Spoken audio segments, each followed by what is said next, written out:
Satu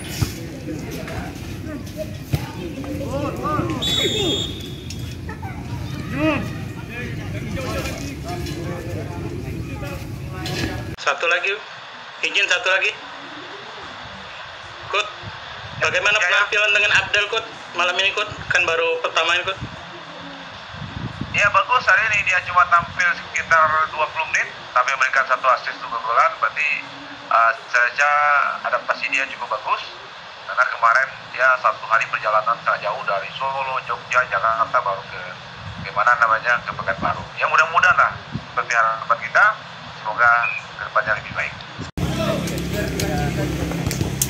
Agenda para jalan-jalan keluar tapi malam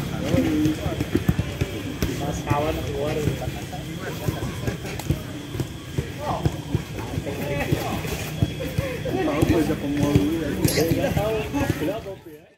Hai pemirsa Sri Popo TV, jangan lupa komen, like, dan subscribe serta tonton terus berita-berita terupdate lainnya ya.